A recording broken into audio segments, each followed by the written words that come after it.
यह कहानी एक ऐसी भारतीय महिला के बारे में है जो अपनी 20 की उम्र में भारतीय दूतावास की कर्मचारी के रूप में कैमरून में तैनात थी और अंततः उसने एक साथ 4 कैमरूनियन पुरुषों से शादी कर ली। अंजलि है एक बुद्धिमान और दृढ़ निश्चयी 28 वर्षीय भारतीय महिला जिसने जवाहरलाल नेहरू विश्वविद्यालय से अंतर्राष्ट्रीय संबंधों में पढ़ाई पूरी करने के बाद कैमरून स्थित भारतीय दूतावास में काम करना शुरू किया। वह बचपन से ही विशाल दुनिया की आकांक्षा रखती थी और विभिन्न संस्कृतियों को सीखना चाहती थी। उसके लिए अफ्रीकी महाद्वीप न केवल एक नया कार्यस्थल था, बल्कि सपनों को साकार करने का मंच भी था।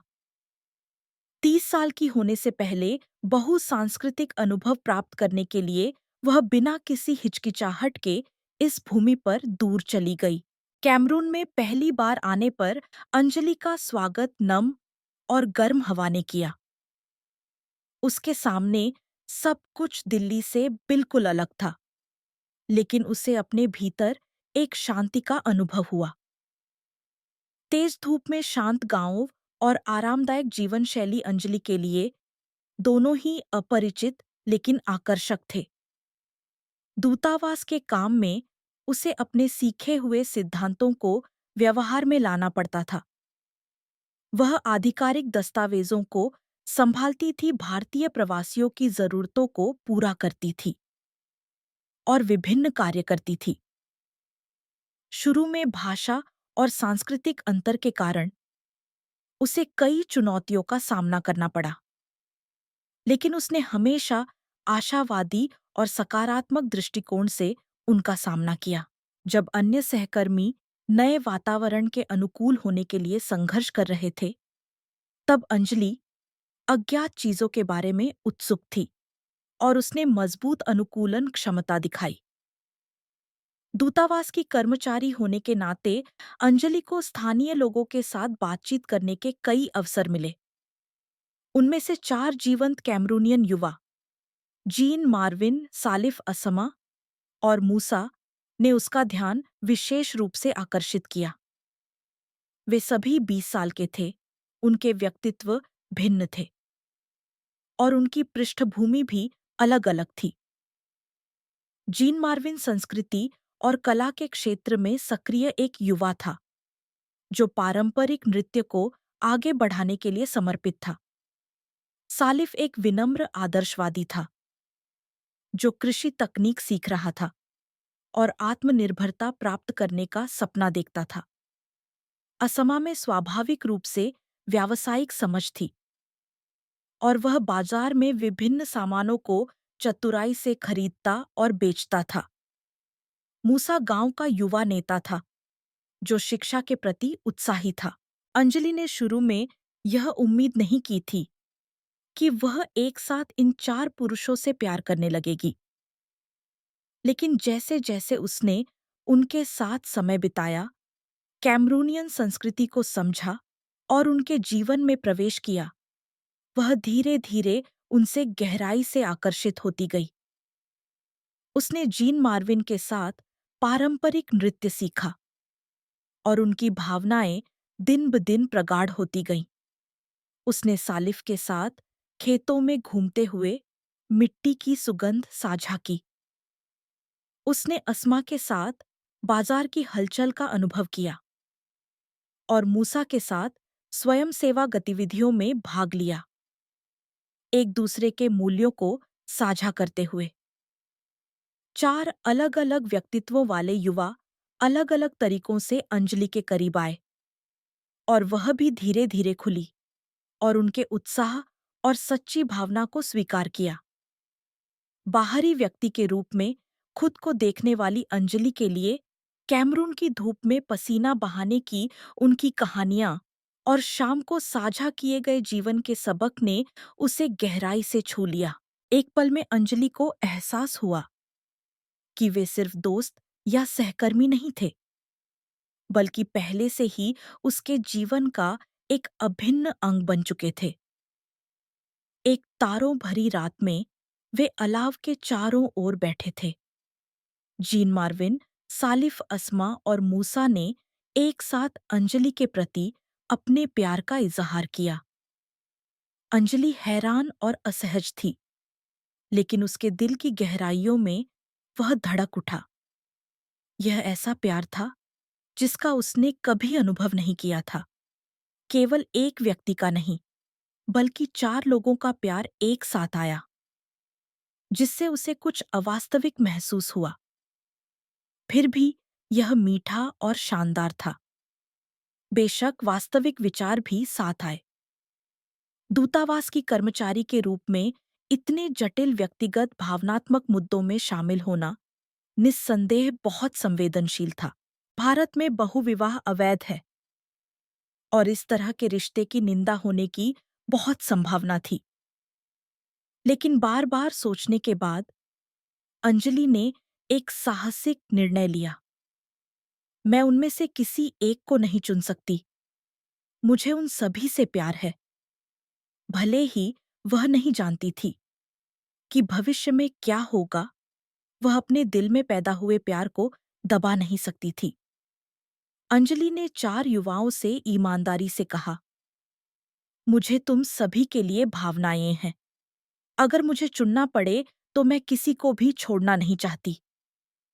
ये शब्द सुनकर जीन मार्विन, सालिफ असमा और मूसा ने क्षण भर के लिए एक दूसरे की ओर देखा। उन्होंने अंजलि की ईमानदारी महसूस की और संघर्ष की जगह एकता की एक अनोखी भावना ने ले ली।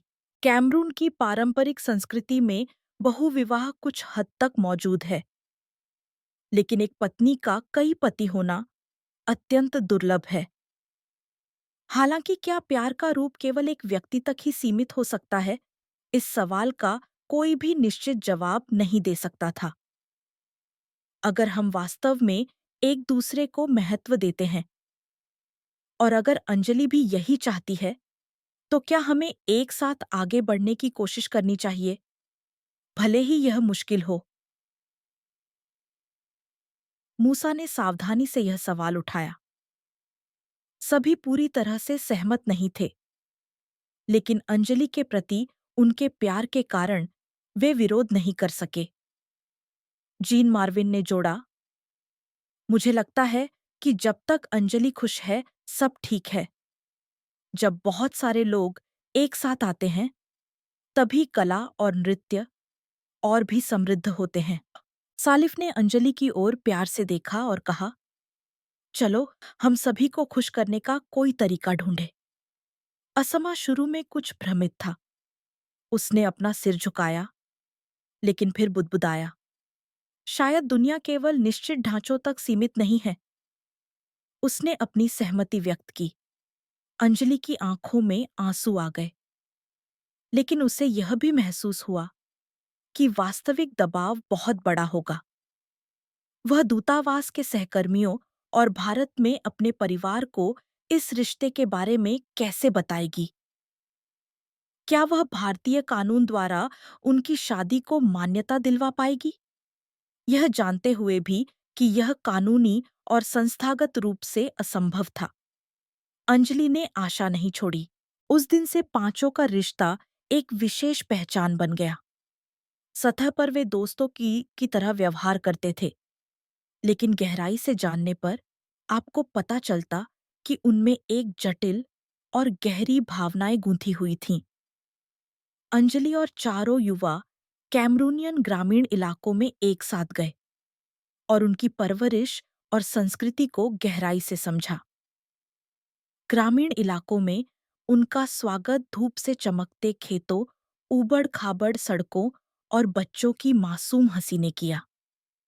सालिफ के माता-पिता से मिलने पर अंजलि थोड़ी घबरा गई, लेकिन उन्होंने अप्रत्याशित रूप से गर्मजोशी से उसका स्वागत किया। बेशक उन्हें यह नहीं पता था कि अंजलि न केवल एक भावी बहू थी, बल्कि एक ही समय में 4 पति भी हो सकते थे। उन्होंने बस इतना कहा, हमारे बेटे के प्रति इतना अच्छा होने के लिए धन्यवाद। आप भारतीय लोग हमें जानने के लिए इतनी दूर से आते हैं, यह बहुत अच्छा है। अंजलि का मन मिश्रित भावनाओं से भर गया। उसने उनके साथ रात का खाना खाया और उनके आतिथ्य के लिए उन्हें धन्यवाद दिया।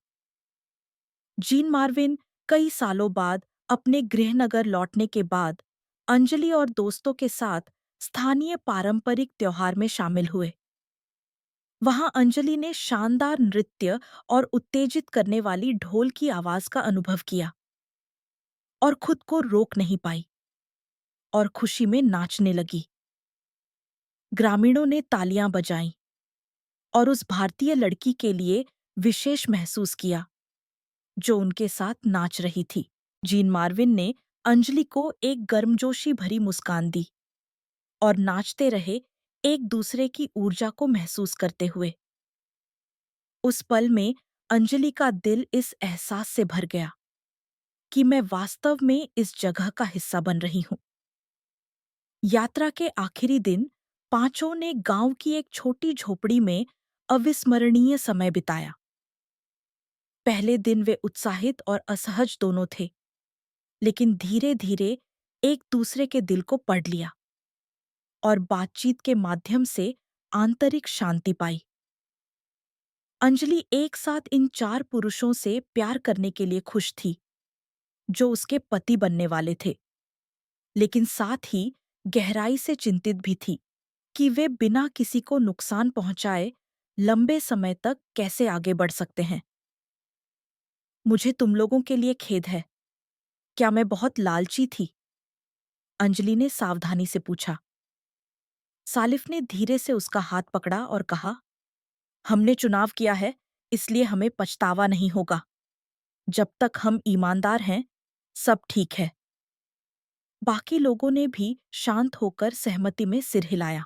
दूतावास लौटने के बाद अंजलि ढेर सारे काम निपटा रही थी, लेकिन वह हमेशा अपने परिवार को कैसे बताए इस बात को लेकर चिंतित रहती थी। भारत में उसके माता-पिता अपनी बेटी के विदेश में नई संस्कृति का अनुभव करने पर गर्व करते थे, लेकिन साथ ही बहुत चिंतित भी थे। शुरू में अंजलि ने सोचा, क्या मुझे बस इसे छुपाना चाहिए और जीवन जीना चाहिए? लेकिन शादी जैसे महत्वपूर्ण जीवन विकल्प को छुपाना असंभव था। उसने सोचा कि यह सब फोन पर बताना बहुत अचानक होगा। इसलिए उसने अपने माता-पिता को एक लंबा पत्र लिखने का फैसला किया। पत्र में कैमरून में अंजलि के अनुभवों और इन 4 पुरुषों के प्रति उसके प्यार और सम्मान को ईमानदारी से व्यक्त किया गया था। वे सभी मेरे लिए बहुत महत्वपूर्ण हैं और मैं उनमें से किसी एक को नहीं चुन सकती। मैंने सुना है कि अन्य संस्कृतियों में ऐसे परिवार के रूप मौजूद हैं। बेशक, यह भारत में आम नहीं है और कानूनी रूप से भी मुश्किल है, लेकिन मैं अपनी सच्ची भावनाओं को छिपाना नहीं चाहती। अंजलि ने बहुत समय लगाकर अपने दिल की बात कही। पत्र भेजने के बाद माँ का जवाब बहुत देर से आया। मैं यह तय नहीं कर सकती कि तुम्हारा चुनाव सही है या गलत, लेकिन अगर यह वास्तव में वही रास्ता है जिस पर तुम चलना चाहती हो, तो मैं विरोध नहीं करना चाहती। लेकिन तुम्हारे परिवार के रूप में मैं बहुत चिंतित हूँ। मुझे नहीं पता कि तुम्हें चोट लगेगी या सामाजिक भेदभाव का सामना करना पड़ेगा। मेरी भावनाएं बहुत जटिल हैं। फिर भी मैंने तुम पर विश्वास करने का फैसला किया है। अगर तुम्हें मदद की जरूरत हो तो मुझे कभी भी बताना। अंजलि ने पत्र पढ़ा और उसकी आंखों में आंसू भर आए।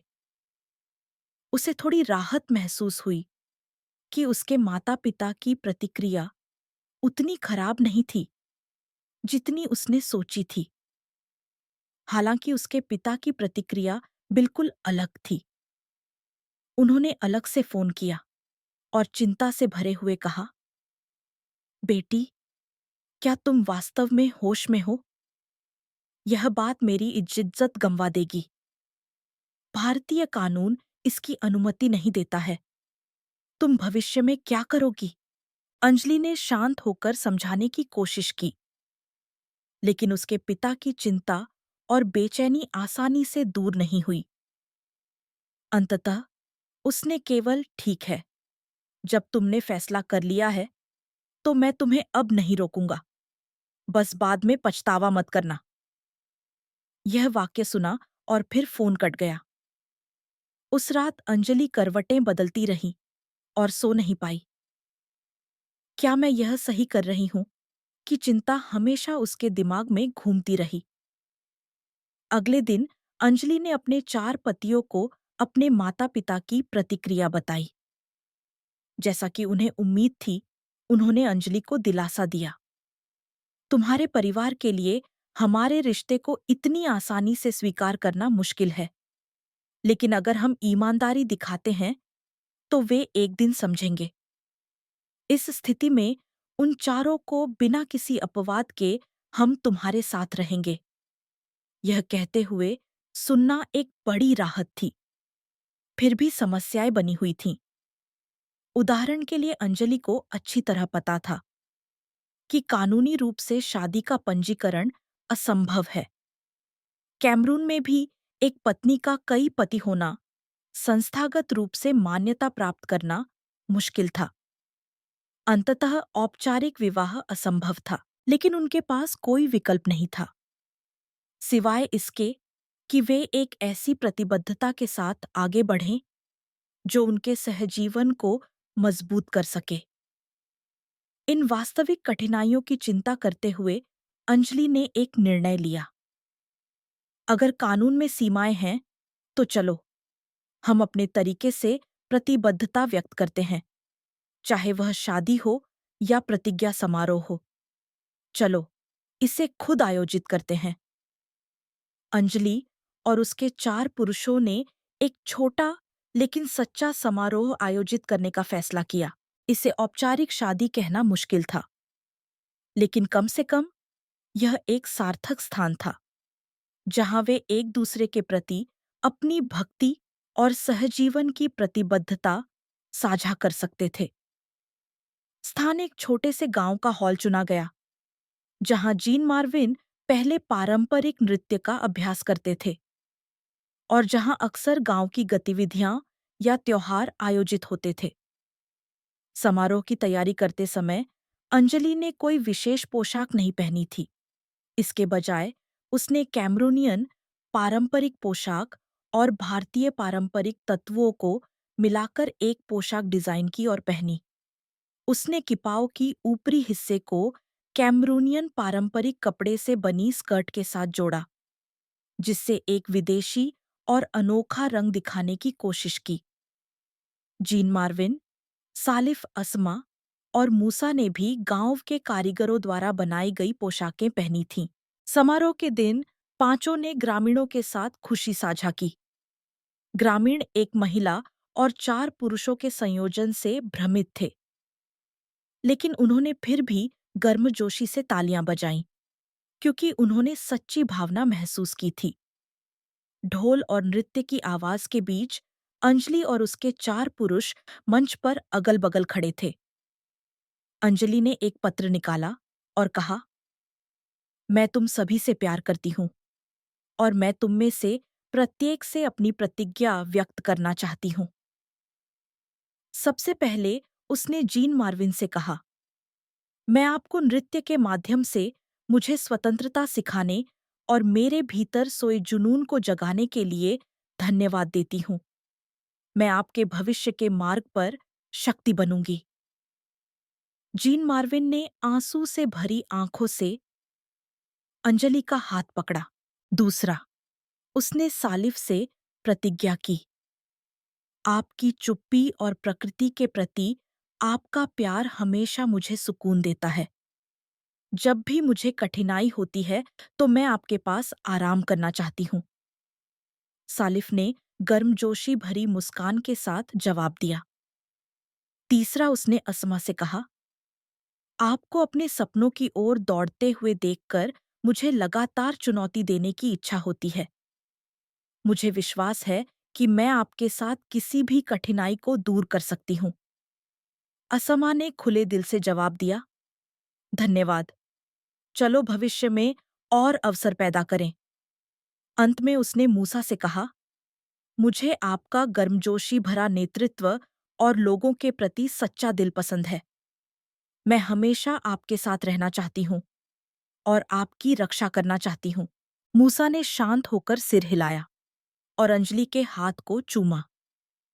चारों पुरुषों ने भी अंजलि से संक्षिप्त शब्दों में प्रतिज्ञा व्यक्त की। हमारी भाषाएं और संस्कृतियां अलग हैं, लेकिन हमें लगता है कि हमारे दिल जुड़े हुए हैं। जब तक हम साथ हैं, हमारा प्यार और भी मजबूत होगा।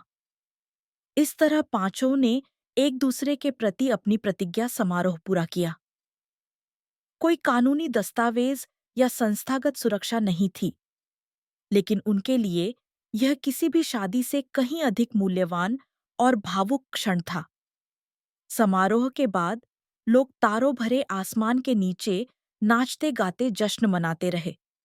अंजलि ने गांव के बुजुर्गों से बातचीत की और स्थानीय भाषा में अजीब तरह से अभिवादन किया। निवासियों ने कहा, प्यार के कई रूप होते हैं, शायद भगवान ने हमें कई अलग अलग प्यार दिए हैं। उन्होंने मासूम मुस्कान के साथ अंजलि का स्वागत किया। अंजलि का दिल विभिन्न भावनाओं से भर गया।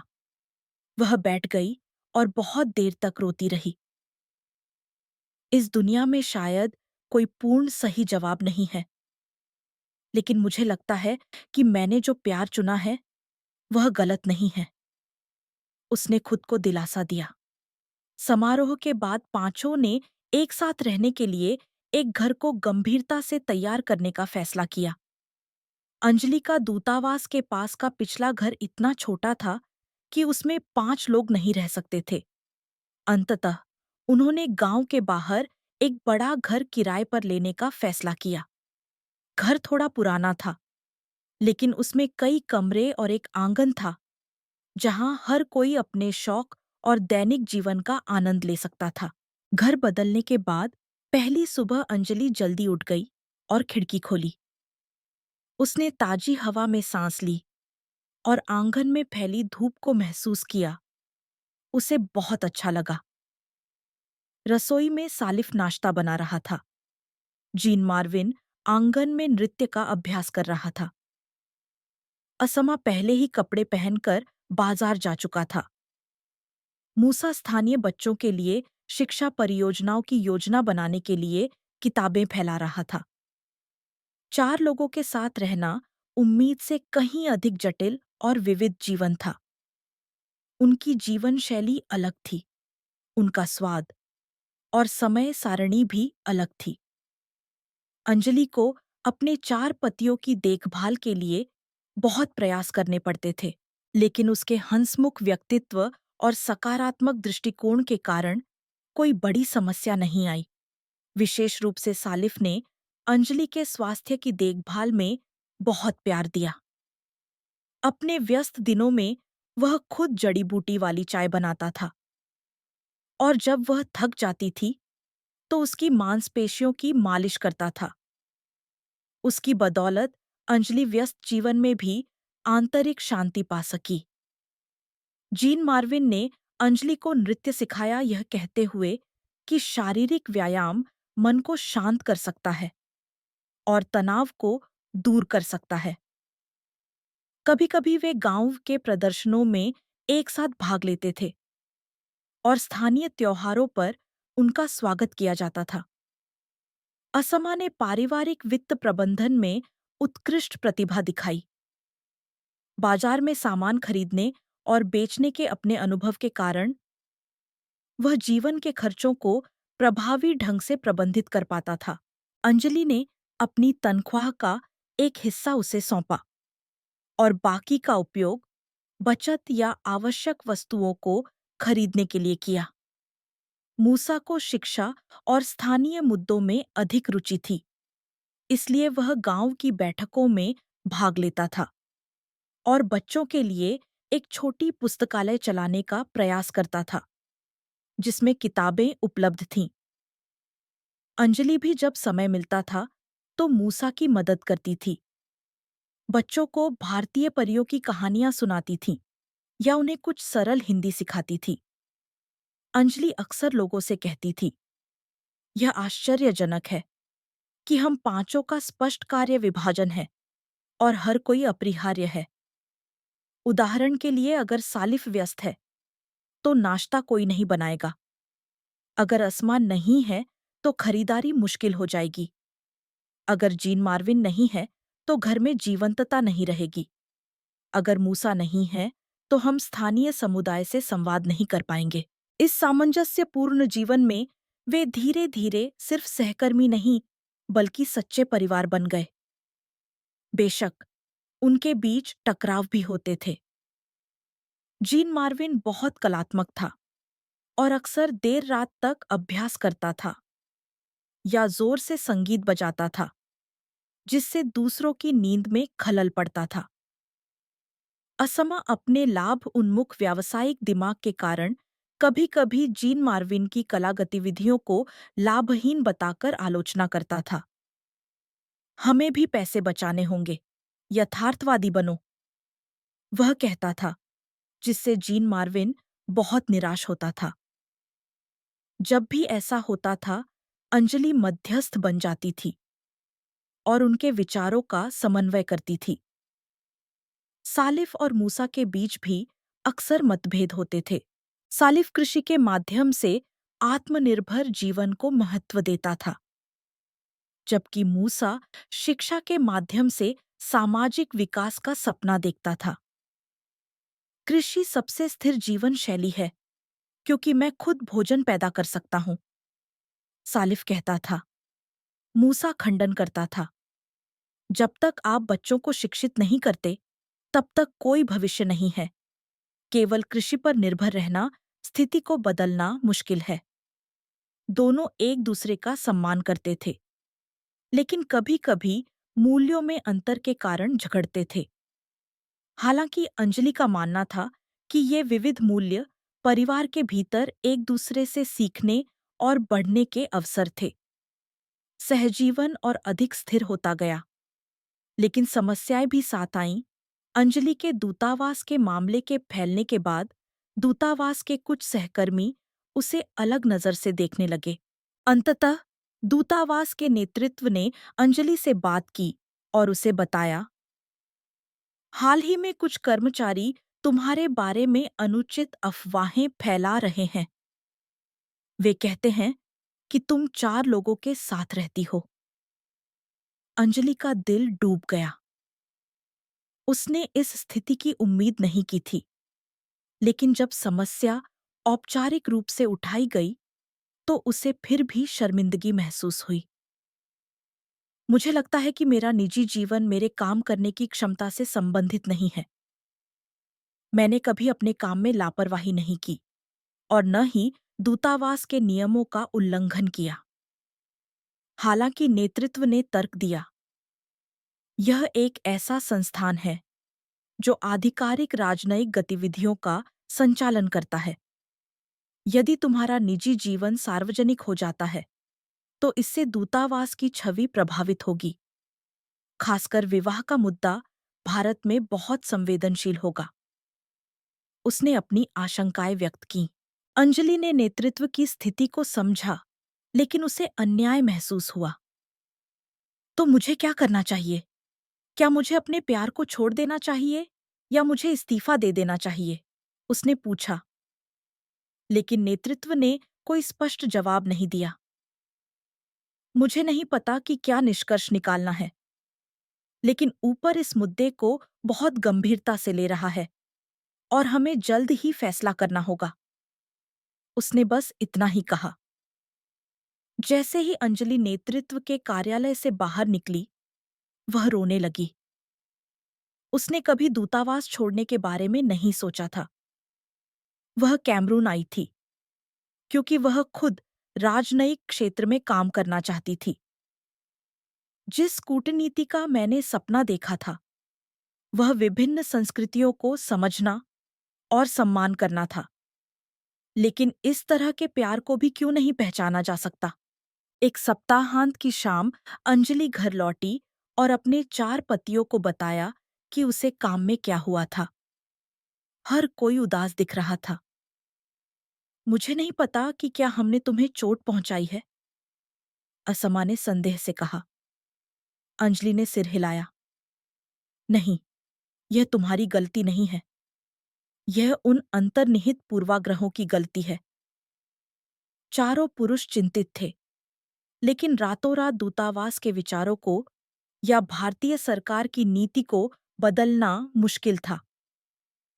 कुछ दिनों बाद दूतावास ने औपचारिक रूप से अंजलि को सूचित किया कि वे रोजगार संबंध समाप्त कर देंगे। उन्होंने सटीक कारण नहीं बताया, लेकिन वास्तव में यह अंजलि के निजी जीवन के कारण हुए नकारात्मक प्रभाव के कारण था। अंजलि असहज महसूस कर रही थी, लेकिन वह जानती थी कि विरोध करना व्यर्थ होगा। दूतावास के अन्य सहकर्मी भी इस मामले पर चर्चा कर रहे थे और कुछ ने तो खुले तौर पर नकारात्मक राय भी व्यक्त की। अंत में अंजलि ने इस्तीफा देने का फैसला किया। अगर मैं यहाँ काम करती रहूंगी तो मैं और अन्य कर्मचारी असहज महसूस करेंगे। ये शब्द सुनकर चारों पुरुष क्रोधित और दुखी दोनों थे। उन्होंने अंजलि को गले लगा लिया। हम अब क्या करेंगे? अंजलि चिंतित थी कि वह अपनी नौकरी खो देगी और कैमरून में रहने का उसका कारण भी चला जाएगा। लेकिन वह अभी भी उन्हें छोड़ नहीं सकती थी। मेरा यहाँ मेरा नया परिवार है। दूतावास छोड़ने के दिन अंजलि ने सिर उठाया, आकाश की ओर देखा और अपने सामान को एक खाली बक्से में रखा। यह रास्ता कहाँ ले जाएगा? किसी भी तरह मुझे अपने चुनाव पर डटे रहना होगा। उसने फिर से साहस जुटाया। बेरोजगार होने के बाद अंजलि भ्रमित महसूस कर रही थी। वह कैमरून में स्थानीय लोगों को हिंदी सिखाती थी या कुछ अनुवाद का काम करती थी, लेकिन ये स्थिर नौकरियां नहीं थीं। हालांकि उसका एक सपना था। वह अपने द्वारा बनाए गए इस विशेष परिवार के बारे में एक कहानी लिखना चाहती थी। एक ऐसी कहानी जहां विभिन्न संस्कृतियां मिलती हैं और एक नए प्रकार के प्यार को आजमाती हैं। शायद यह कहानी बहुत से लोगों को प्रेरित कर सके। उसे ऐसी उम्मीद थी। अंजलि ने एक नोटबुक खरीदी और हर दिन एक डायरी की तरह अपने और अपने परिवार के जीवन को दर्ज करती रही। सालिफ द्वारा उगाई गई सब्जियां, मूसा द्वारा तैयार किए गए शैक्षिक कार्यक्रम, असमा द्वारा बाजार में मोलभाव और जीन मार्विन के साथ नृत्य की रातें। सबसे महत्वपूर्ण बात, उसने ईमानदारी से उनके बीच खिलते प्यार, उनके टकराव, उनके सुलह और उनके विकास को दर्ज किया। लिखते समय अंजलि ने अपने भीतर छिपी भावनाओं को खोजा और उसे एहसास हुआ कि उनके साथ जीना कितना समृद्ध था। अंजलि ने स्थानीय छोटे प्रकाशकों और सांस्कृतिक संगठनों से भी संपर्क किया। भारत और अफ्रीकी सांस्कृतिक आदान-प्रदान में रुचि रखने वाले एक संगठन ने उसकी कहानी में रुचि दिखाई। अंजलि ने आशा के साथ एक विदेशी सांस्कृतिक आदान-प्रदान कार्यक्रम की योजना बनाना भी शुरू कर दिया। वह कैमरूनियन नृत्य और भारतीय पारंपरिक नृत्य को एक साथ लाना चाहती थी और उसके परिवार के सदस्य विभिन्न भाषाओं में अपनी प्रेम कहानी सुनाते थे। अगर वह ऐसा कार्यक्रम आयोजित कर पाती, तो क्या वह पूर्वाग्रहों को तोड़ने में थोड़ा भी योगदान दे पाती? यही वह भावना थी जिसे वह व्यक्त करना चाहती थी। इस बीच अंजलि के माता-पिता उससे पूछते रहे, क्या तुम्हें भारत लौटने पर विचार नहीं करना चाहिए? हालांकि अंजलि ने विनम्रता से मना कर दिया। उसने कहा, मैं अभी वापस नहीं जा सकती। मैं यहाँ अपने परिवार और अपने सपने की रक्षा करना चाहती हूँ। उसके पिता अभी भी नहीं समझे, लेकिन उन्होंने उसे वापस जाने के लिए मजबूर करने की कोशिश नहीं की। अपनी बेटी के दृढ़ संकल्प की पुष्टि करने के बाद उसकी माँ ने बस उससे अपना ख्याल रखने को कहा। इस बीच सालिफ और मूसा ने स्थानीय सरकार से सब्सिडी के लिए आवेदन किया। उम्मीद है कि एक छोटे गांव के स्कूल की सुविधाओं में सुधार हो सके। उन्होंने अंजलि की हिंदी क्षमता का उपयोग किया, दस्तावेज तैयार किए और कुछ विदेशी संगठनों को प्रायोजन के लिए पत्र लिखे। जैसे जैसे परियोजना आगे बढ़ी, गांव के बच्चों को कक्षाओं की मरम्मत और पाठ्यपुस्तकों का समर्थन भी मिला। इन चीजों में भाग लेते हुए अंजलि को यह खुशी महसूस हुई कि वह अपने तरीके से कैमरून की मदद कर सकती थी।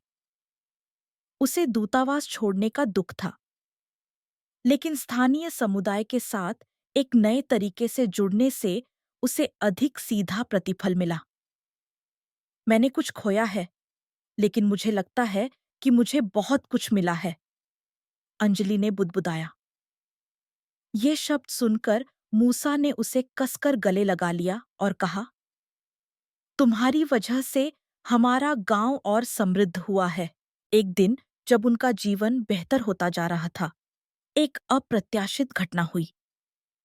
एक अचानक भारी बारिश ने गांव में बाढ़ ला दी, जिससे आसपास के परिवारों और कृषि भूमि को भारी नुकसान हुआ। सालिफ का खेत भी डूब गया और भोजन की कमी हो गई। इससे भी बदतर, फसलें मरने वाली थीं। अगर ऐसा होता है तो हमारी इस साल की फसल पूरी तरह से बर्बाद हो सकती है। सालिफ ने निराशा से बाढ़ग्रस्त खेतों को देखा। असमा को व्यापार के माध्यम से कृषि उत्पादों को बेचने की भी आवश्यकता थी, लेकिन अगर कृषि उत्पादन कम हो जाता तो उसके लिए जीविका चलाना मुश्किल हो जाता। ग्रामीण आपातकालीन रूप से पानी निकाल रहे थे, लेकिन स्थिति बहुत खराब थी। मूसा बच्चों को आपातकालीन रूप से निकाल रहा था और स्कूल की सुविधाओं की जांच कर रहा था। जीन मार्विन ग्रामीणों को दिलासा दे रहा था और कीचड़ साफ करने में मदद कर रहा था। अंजलि भी जितना हो सके मदद करना चाहती थी, इसलिए उसने जूते और बरसाती पहनी और घटनास्थल पर घूमती रही। एक पुल के बह जाने के कारण बचाव कार्य बहुत मुश्किल हो गया था, इसलिए उसने नावों को ढूंढने में मदद की और अपने 4 पतियों के साथ ग्रामीणों को सुरक्षित स्थानों पर पहुंचाया। इस आपदा के कारण गांव में अराजकता फैल गई थी, लेकिन हर कोई मिलकर संकट से उबरने की कोशिश कर रहा था। इस स्थिति में अंजलि ने भारत में अपने परिचितों से संपर्क किया और उनसे पूछा कि क्या वे किसी ऐसे संगठन या व्यक्ति को जानते हैं जो मदद कर सकता है। हालांकि उसे जवाब मिला कि इन चीजों को दूतावास को संभालना चाहिए। चूंकि अंजलि ने दूतावास छोड़ दिया था, इसलिए उसके लिए आधिकारिक चैनलों के माध्यम से समर्थन मांगना मुश्किल था। इसके अलावा विदेशी क्षेत्रों में प्राकृतिक आपदाएं भारतीय समाचारों में आम नहीं थीं, इसलिए ध्यान आकर्षित करना मुश्किल था। अंत में अंजलि और उसके 4 पति और ग्रामीण मिलकर स्थिति को अपने दम पर बहाल करने लगे। उन्होंने बाढ़ग्रस्त खेतों को साफ किया, तुरंत खाने योग्य भोजन साझा किया और आगे के नुकसान को रोकने के लिए नदी के चारों ओर तटबंध बनाए। सौभाग्य से भारी बारिश धीरे-धीरे कम हो गई और पानी का स्तर भी कम होने लगा। ग्रामीणों ने अपने जीवन के पुनर्निर्माण की तैयारी शुरू कर दी। इस प्रक्रिया में अंजलि को एकता और सहयोग की शक्ति का एहसास हुआ। जितना मुश्किल होगा, उतना ही हम महसूस करेंगे कि हमें एक दूसरे की जरूरत है। अंजलि पूरे दिन बहाली में मदद करती रही, इतनी थक गई कि वह लगभग गिरने वाली थी, लेकिन उसका दिल किसी से भी अधिक आशा से भरा हुआ था।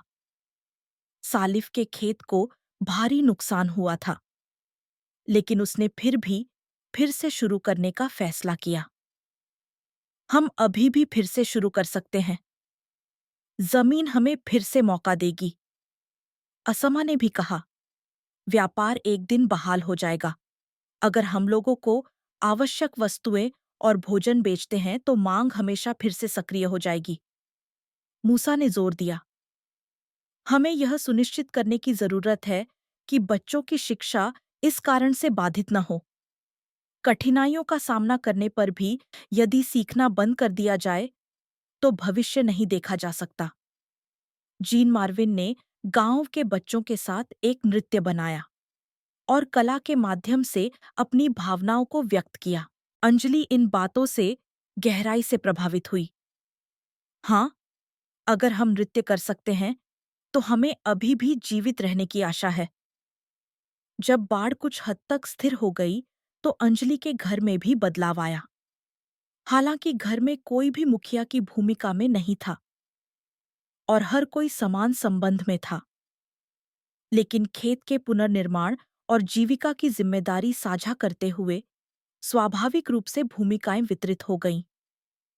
सालिफ ने खेत को बहाल करने के लिए अपनी पूरी कोशिश की। मूसा ने गांव के बच्चों और स्कूल का समर्थन किया। असमा ने बिक्री नेटवर्क को फिर से स्थापित करके आय बढ़ाने की कोशिश की।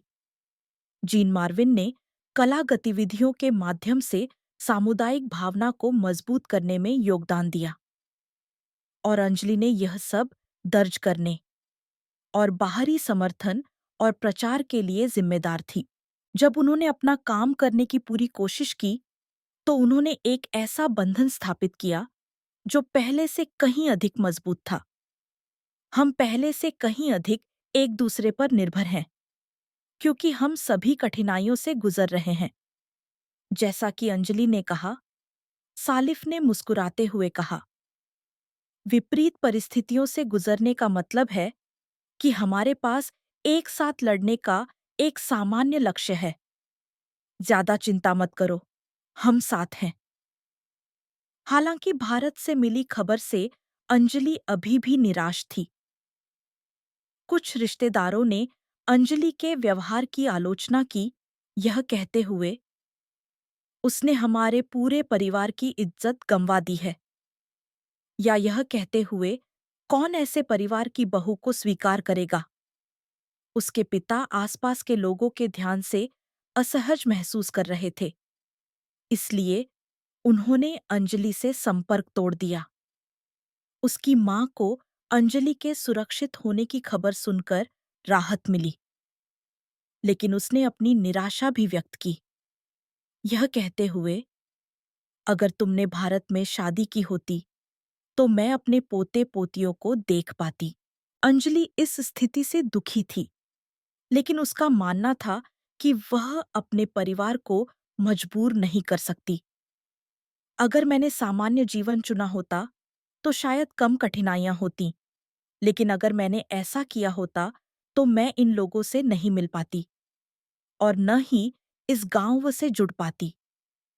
उसने साहस जुटाया और किसी भी तरह अपने चुने हुए रास्ते पर डटे रहने का फैसला किया। जीन मार्विन, सालिफ असमा और मूसा ने अंजलि की कठिनाई को देखा।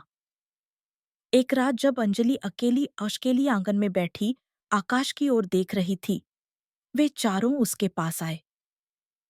हमने तुमसे शादी की है, लेकिन मुझे लगता है कि हमने तुम्हारे दुख को अच्छी तरह से नहीं समझा है।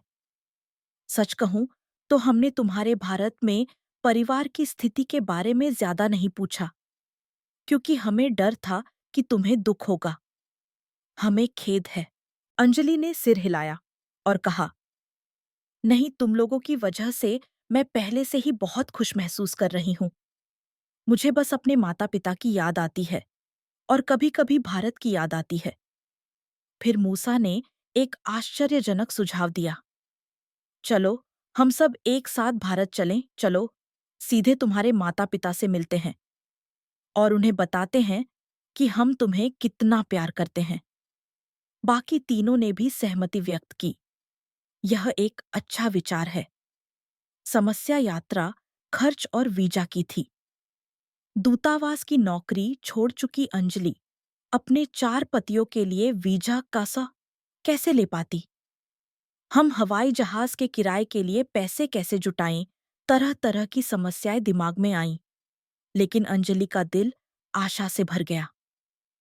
अगर हम तैयारी कर सकें, तो मैं वास्तव में उस दिन के आने की उम्मीद करती हूँ।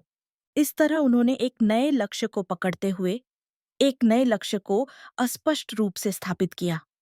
लंबे समय तक प्रतिकूल परिस्थितियों और कठिनाइयों से गुजरने के बाद अंजलि और उसके 4 पतियों के बीच का बंधन और भी मजबूत हो गया। अब वे एक दूसरे को और भी अच्छी तरह समझते हैं और सीख गए हैं कि टकराव होने पर भी समस्याओं को एक साथ कैसे हल किया जाए। अंजलि को भारतीय समाज से मिली पूर्वाग्रह और आलोचना अभी भी दर्दनाक थी, लेकिन उसका दिल नहीं डगमगाया, क्योंकि उसके पास एक नया परिवार, एक नया जीवन और कैमरून में उसने जो स्वतंत्र प्यार में विश्वास बनाया था, वह सब था। हाल ही में अंजलि एक गांव आधारित सांस्कृतिक उत्सव की योजना बना रही थी। वह कृषि, व्यापार, कला गतिविधियों और शिक्षा जैसे विभिन्न क्षेत्रों में अपने संचित अनुभव के माध्यम से एक ऐसा कार्यक्रम बनाना चाहती थी जहां लोग अपनी संस्कृति साझा कर सकें और दिल खोलकर बातें कर सकें। वह एक प्रस्ताव तैयार कर रही थी और उसे विभिन्न संगठनों और समूहों को सौंप रही थी। भले ही बजट बहुत कम था, उसे प्रायोजन का वादा मिला। असमा ने गांव की अर्थव्यवस्था में मदद करने के लिए इस कार्यक्रम में स्थानीय उत्पादों को बेचने की योजना बनाई। जीन मार्विन ग्रामीणों के साथ प्रदर्शन की तैयारी कर रहा था। मूसा एक बाल गतिविधि की योजना बना रहा था। सालिफ ने आगंतुकों को खेत का अनुभव करने और प्रकृति के साथ सह अस्तित्व महसूस करने का अवसर प्रदान किया। त्योहार की तैयारी की प्रक्रिया बहुत तनावपूर्ण थी, लेकिन अंजलि इसके बजाय खुश थी। यह वह सांस्कृतिक आदान-प्रदान है जिसका मैंने सपना देखा था। यह दिखाता है कि विभिन्न लोग एक साथ आ सकते हैं और समन्वय करते हुए अपने स्वयं के रंग बना सकते हैं। सबसे महत्वपूर्ण बात, अंजलि को उम्मीद थी कि अगर यह त्योहार सफल होता है, तो वह भारत को कुछ संदेश दे सकती है। भले ही यह अभी भी अपरिचित और स्वीकार करने में मुश्किल हो, लेकिन ऐसा प्यार और सह अस्तित्व भी मौजूद है।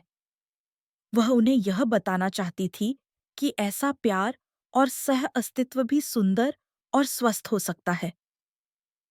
त्योहार के दिन गांव सुबह से ही गुलजार था। लोग अपने हाथ से बने स्टॉल पर हस्तशिल्प प्रदर्शित कर रहे थे और विभिन्न प्रकार के स्वादिष्ट भोजन स्टॉलों से आकर्षक सुगंध फैला रहे थे।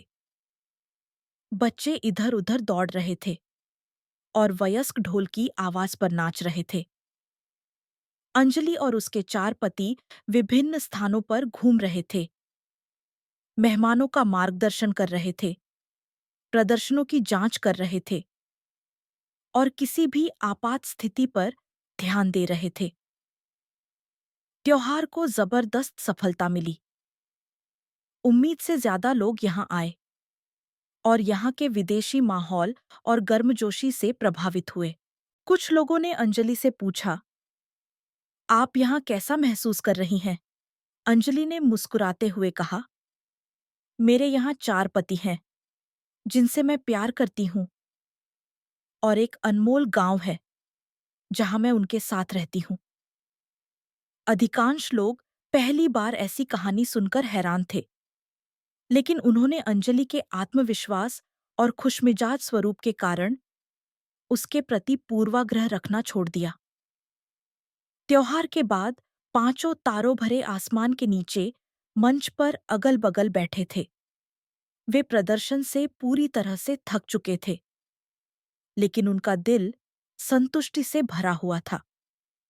जीन मार्विन ने खुशी से कहा, आज वह दिन है जब हमने औपचारिक रूप से घोषणा की कि हम साथ रहते हैं। सालिफ ने आशा व्यक्त की, खेत की बहाली भी लगभग पूरी हो गई है और हम भविष्य में और भी भरपूर फसल की उम्मीद कर सकते हैं। असमा ने संतोषपूर्वक कहा, बाजार में प्रतिक्रिया भी बहुत अच्छी थी और मैंने बाहरी ग्राहकों से ऑर्डर के संपर्क भी नोट कर लिए हैं। मूसा ने जोड़ा, बच्चों ने आज के त्योहार से बहुत कुछ सीखा होगा। कैसे घुलना मिलना है, कैसे एक दूसरे का सम्मान करना है। अंजलि ने यह सब देखकर शांत होकर कहा, धन्यवाद। उसके चारों पुरुषों ने एक साथ उसकी ओर देखा। तुम्हारे बिना मैं आज यहाँ नहीं पहुंच पाती। अगर मैंने कोई और रास्ता चुना होता तो मैं एक साधारण जीवन जीती, लेकिन शायद मुझे इतना उत्साही और सच्चा प्यार नहीं मिलता। उसके चारों पुरुषों ने कोमल मुस्कान के साथ जवाब दिया, हमें तुम्हारा धन्यवाद करना चाहिए। अगर तुम नहीं होती तो हम शायद अभी भी एक साधारण जीवन जी रहे होते। तुमने हमें एक नई दुनिया दिखाई है। उस रात पांचों ने एक दूसरे को कसकर गले लगा लिया। आकाश में अनगिनत तारे चमक रहे थे और गर्म हवा उनके बालों को सहला रही थी। वे नहीं जानते थे कि उनका भविष्य कैसे विकसित होगा, लेकिन कम से कम इस पल में उन्हें असीम खुशी महसूस हुई। उन्होंने अपने अनुभवों से साबित किया कि प्यार का कोई निश्चित आकार नहीं होता। जब तक एक दूसरे को संजोने का दिल होता है, किसी भी कठिनाई को दूर किया जा सकता है। उसके बाद भी अंजलि और उसके पति हर दिन चुनौतियों और सीखने का सामना कर रहे थे। उन्हें निश्चित रूप से भारतीय समाज से फिर से पूर्वाग्रह और आसपास के लोगों की आलोचना का सामना करना पड़ेगा। हालांकि एक साथ रहने से उन्हें एहसास हो गया था कि प्यार केवल रूपों और प्रणालियों तक ही सीमित नहीं है। भले ही दुनिया उनसे बहुत कुछ मांगती हो, वे अभी भी स्वतंत्र भावना और अपने द्वारा बनाए गए मूल्यों के साथ इन कठिनाइयों को दूर करने की उम्मीद करते हैं। और इस प्रक्रिया में वे और अधिक लोगों को साहस और आशा देना चाहते हैं। कहानी यहीं खत्म नहीं होती। अफ्रीका के कैमरून की धूप में अंजलि और उसके चार पतियों की कहानी जारी रहेगी।